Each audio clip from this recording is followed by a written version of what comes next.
Today's video is sponsored by Tokyo Treat and Sakurako. Alright, what is up? This is SLOplays, and guys, we might actually be getting the upcoming next DLC trailer for Dragon Ball Sparking Zero. Big shoutouts to... I don't even want to say that this dude's name, bro. But I had a lot of people replying to me on comments as well as tweeting at me that apparently the Dragon Ball Sparking Zero playlist from Bandai Namco got updated. Now, this was 2 days ago, but I went on there today, and it actually says that it got updated today. So it looks like they're trying to drop a trailer. Now, that does not confirm 100% that the DLC trailer is coming for DLC Pack 3, aka Daima Pack 2, okay? This could be anything, honestly. It could just be them, going in there and just like, I don't know, organizing it. I don't know how that works with playlists. I would assume you would drop an actual, unlisted or scheduled video on the playlist. If, for example, I upload a video on YouTube and I schedule it and it's already set in a certain playlist, it'll probably show up on my actual playlist that it did get updated, even though the video didn't get posted. This generally happens all the time, anytime that they do post a video and it's, scheduled to upload. And that's what it's going to be. It's not going to be like some type of live stream or anything. All the trailers that they've done, they've just, dropped it, uploaded it, and then, it's scheduled and it's just ready to go, okay? So if it is, let's just say, for example, if this is the DLC trailer, right, DLC 3 trailer, it would probably drop on a Friday, right? And that's going to be the 25th, right? Every single Sparking Zero trailer that has released in the past, I think with the exception of the Shallot reveal, because the Shallot thing was just like an outlier, something that was completely separate from everything, even though they include it in the pack, right? But DLC Pack 1 was on a Friday. I believe DLC 2 was also on a Friday, and it would make sense for this one to be on a Friday as well, right? So the set release period, right, just to remind you guys, is July to September, right? I was thinking that they were going to wait until August just because they didn't want to, not necessarily interfere, but they didn't want to have things released too close to each other. And Dragon Ball Z Kakarot's DLC just dropped, I think, what was it, like last week? So if they do drop it, the trailer this week, it's likely going to be the following Monday is when early access starts, right? So they usually do trailer on the 25th, early access following Monday, which is going to be on the 28th, right? And then the actual release will be on August 1st, right? So, I think that's pretty reasonable, and that's why they do this date range, just to play it safe. I did not think they were going to wait until September for it. I think that'd be ridiculous, but I think this is a good time to drop it right now. I don't see a reason for them to wait much longer just because I know they've been working on it, right? The Shallot thing, Shallot as a character, as a DLC character, is not taking as much time as any of the other packs, right? The other packs have multiple characters included with multiple animations. Shallot, not that he was lazy or anything. I think it's a great character. I think it's cool. It was just a collab bonus, right? So you weren't really getting anything all that special, right? It was just kind of like we got to throw this in here to meet the 7th year anniversary. Now, there was a massive patch that also occurred, but they're always constantly working on patching this game. And I think that, it was about 2 months after the last DLC we got, which was Daima Pack 1, right? So about 2 months after, I think that was a good time to have something in between to hold us off just because the wait has been so long, right? Like, the wait between DLC 1 and DLC 2 is insane, dude. 3 months, right? And, we didn't get anything other than, a teaser, I think, in March for DLC 1, and that was really it. So it's kind of ridiculous that the wait was this long and it didn't really reflect a lot of, content, right? You had a lot of characters, 8 characters or whatever, but some of them not many people were really all that interested in. And a lot of it, I would say the majority of it was just Vegeta, right? There was 4, I think there was 4 different Vegetas included. So half the roster of this was Vegeta. You know what I'm saying? So yeah, the Shallot thing makes a lot of sense why they, have this, they would have this in between. And it's about a month later, right? This released literally a month ago, right? So 1 month later, and we have Daima Pack 2, which is going to have all the heavy hitters, right? Tokyo Treat is a monthly pop Japanese snack subscription box where you will get up to 20 of the exclusive limited edition and seasonal flavored Japanese snacks, including Japanese instant ramen and drinks that are only available in Japan for a limited time. while Sakurako is a monthly Japanese artisan snack box that supports local Japanese snack makers. Each box coming with 20 traditional, authentic, and artisan Japanese snacks, including Japanese teas and a special Japanese tableware. So we have a special Sanpin tea. I think that's how you pronounce it. Just curious to see if there's like a special color to it or anything.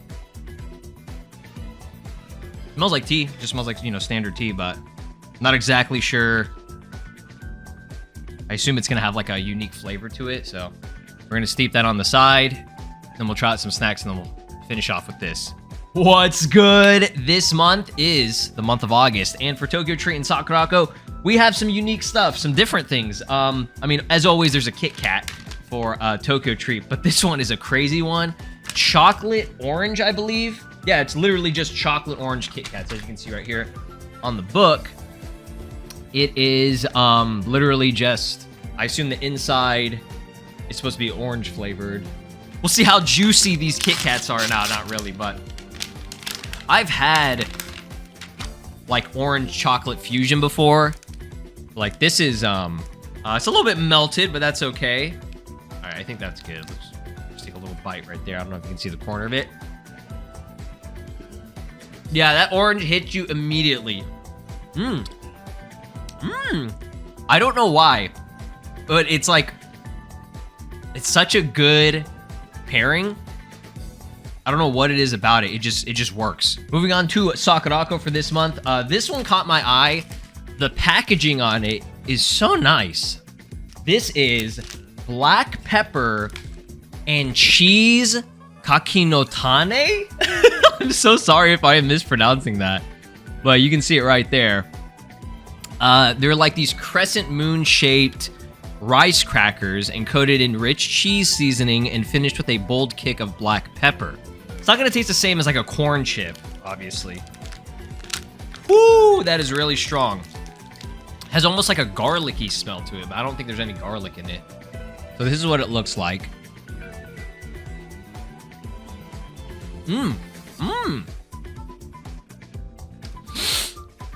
Whoa. There's got to be garlic in this. I taste it. It's got a. It actually has. The flavor comes in waves. You start off with the rice cracker flavor, if you've ever had those rice cracker snacks. Then the cheese hits you. It's really strong, and then it like has a garlicky aftertaste. I'm gonna laugh if there's no garlic in this. It says salt. Sorry, it's pepper. It's got black pepper, but I feel like it's got a little bit of that in there. It's good though. I really, really like that. So, okay, tea looks ready, so let's give it a shot. That's pretty good. August is killing it. I don't know what's going on with the August month. It kind of went, they went crazy with it. So we have this one right here. This is a ceramic. Ooh, okay. Hold up. I have exactly what it's called. I'm gonna read it off for you guys. Bloom's Handpicked Ceramics. So for the month of August, it's like a little bowl. I really love when they give us like bowls and plates and cups and stuff. I think that's really cool. So it says Ceram, made in Japan. Because this is Sakurako. But yeah, solid month. This month's theme for Tokyo Treat is the Summer Matsuri Snack Fest. Late summer in Japan meets the rhythm of taiko drums, lively bon odori dances, and glowing lanterns lighting up the night. Festival season is here. This month, Tokyo Treat brings you a box packed with flavors inspired by Japan's most mouth-watering festival foods. Some of the featured snacks include the do-it-yourself candy apple, kakigori jelly, the mini sugar donuts, soy sauce corn puffs, ramune gummies, strawberry cotton candy, and the don don yaki crackers. This month's theme for Sakurako is the Journey to Okinawa. Once an independent kingdom, Okinawa still carries the rhythms of island life, laid back, colorful, and rich in storytelling. This month, traverse through the islands of Okinawa, where distinctive regional snacks and cultural treasures celebrate the warmth, spirit, and flavors of Japan's southern islands. Some of the featured snack highlights include mango jelly, Chinsuku Okinawa almond caramel cookie, Ben Imo pie, honey plum, Okinawa baked chocolate, and the Kokuto cinnamon peanuts. All of this pairs perfectly with the Sanpinti, and this month's home good is the Bloom's Handpicked Ceramic. Use code SLOWS to get $5 off for your first Sakurako box through the link down below in the description, and also to get $5 off for your first Tokyo Treat box, also down in the link in the description below. I think that's pretty reasonable. Now, let's go over...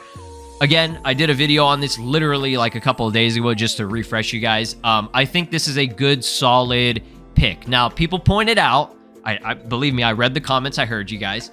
People pointed out not to stay too focused on or fixated on the however many characters are left over in terms of the roster slots and like what they can include. They said over 20 plus characters, okay? Now, when I hear that, initially you think, okay, they're probably only going to have maximum, if they're going to get to that point, 29 characters in this entire DLC. I still don't know if Shala is included. I don't think he really is, but they could count him, right? Now, this was, the 20 plus characters, they haven't changed that or done anything with that yet, right? That's been the same, but it's been the same since before the release date of, you know, Sparking Zero in general, right? So things could change. They could have more characters, and they probably weren't really sure of exactly who they were including at that point, right? Obviously, they were probably in the planning stages of everything, right? But there were a lot of things that hadn't even been revealed, and obviously they get information beforehand, right? But I'm just saying, like, I'm going to keep this as basically playing it safe, right? So Super Saiyan 3 Goku Mini, right? Now, they could do Super Saiyan 2 Goku Mini. They absolutely could now. They included him in Kakarot. Now, the difference between this game and Kakarot is that Kakarot has nothing really unique or different. Like, his moveset doesn't change. Sparking Zero has to do that, right? They have to make a different moveset for the most part, different techniques and skills for each transformation because they count him basically as separate characters.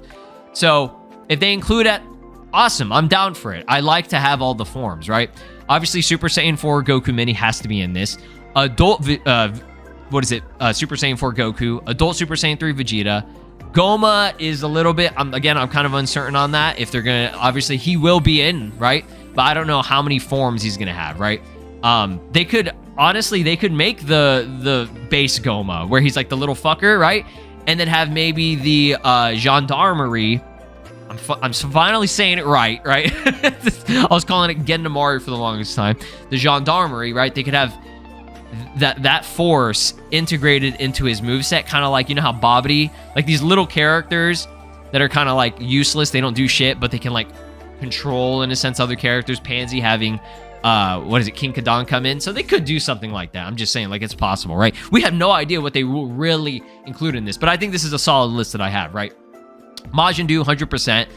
Somebody pointed out that Majin Buu's Super Saiyan 3 mimic thing could be like a boost technique similar to Super Saiyan Blue Evolved or Kaioken Blue. That would be awesome, right? Or they could include it in his ultimate attack, okay? I really do want the Tamagamis. I still want them probably more than anyone. Obviously, I want, you know, Goku and Vegeta. They're sick as fuck, right? But Tamagamis are really cool because they're just really unique, and they have a lot of material that they can work off of that is just there. It's easy money, you know what I mean? Now, people pointed out, okay, well, what about Shin, Mini Shin, or Nahare, or whatever the fuck, you know, Supreme Kai, and maybe even Mini Piccolo being included in this as well, right? I want y'all to understand that I have nothing against those characters being added in, okay? The only reason why I was like, it's probably not going to happen was because I'm still trying to play it safe with the amount of character slots left over, okay? That's the only reason why I said that. But if they are going above and beyond, because 20 plus characters can still be 30, it can still be 40, right? That still technically is more than 20 characters, so they could do that if they feel like it, right? I don't think nobody's going to complain about more characters, right? But again, I'm just playing it safe, 29 maximum. But for now, if they do include Shin and Piccolo, I mean, there is some material there. It's not a lot, but they can get creative with it. I don't know too many people that would be like, hell yeah, I'm super excited about these characters, but I don't see anybody complaining about that as long as they include the main, you know, heavy hitters, right? Give us the Gokus, give us the Vegetas, Gomas, Tamagamis, and Majin Buu. Like, these are the ones that, like, they have to have, right? if they miss any of these, it's gonna be a L, in my opinion. You know what I'm saying? And you can disagree with me. Some people I probably don't even care about the Tamagamis, right? Some people might not care about Majin Buu or Goma. I know y'all care about Goku and Vegeta, so you want your Gokus and Vegetas. Okay, that's gonna be the selling point of this DLC. But like, are any of y'all really losing sleep over Mini Supreme Kai and Mini Piccolo? I don't think so. I know there are people who like those characters. Believe me, I like them. But, I mean, if they don't get included and they at least include these guys, awesome. But if they include everyone, even better, right? I'm down. But yeah, that's going to be it for this video, guys. Be sure to drop a like, subscribe here on the channel, ring my notification bell. Let me know if you are excited for this DLC. Do you think it's going to be dropping this week? Again, if it is, trailer, likely this Friday, and then next Monday, following Monday, is going to be early access, right? And then the release of it. The only thing I hope is that there's dub, because every other game has dub now, and Sparking Zero doesn't. They literally do not have a single dubbed Daima character, as far as I know. All right, peace out.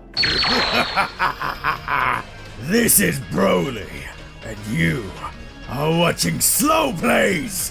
Make sure to subscribe, or else I'll destroy your entire planet.